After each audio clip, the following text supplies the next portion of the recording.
Des poches de sang pour sauver des vies dans l'est de la République démocratique du Congo.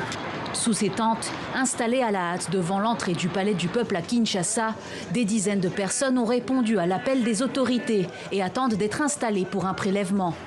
Un geste à la fois nécessaire et patriotique pour Joël Lamika, alors que les affrontements entre l'armée congolaise et le M23 dans le nord et le sud Kivu font des centaines de morts et de blessés. J'en appelle encore une fois de plus à tous les autres compatriotes. Faisons un geste qui peut sauver des vies. Et moi, en tant que patriote congolais, le geste que j'ai décidé de poser aujourd'hui, c'est de donner mon sang.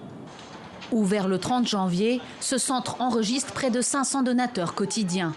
Certains viennent même de régions éloignées et voient ce don de sang comme une façon de contribuer à l'effort de guerre, à défaut de combattre aux côtés des soldats congolais. C'est la même façon que les FARDC donnent le sang pour la patrie. Alors, comme moi je ne suis pas soldat, je donne aussi mon sang pour les FARDC. Nous voyons des images qu'il y a vraiment des tirs de partout et qu'il y a des fractures de nos militaires de partout et du sang a coulé.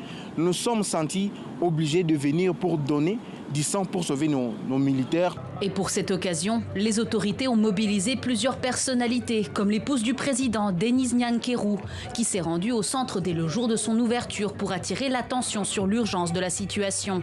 La campagne de don de sang se termine ce dimanche au Palais du Peuple, mais continuera dans la commune de Bandalungwa à Kinshasa.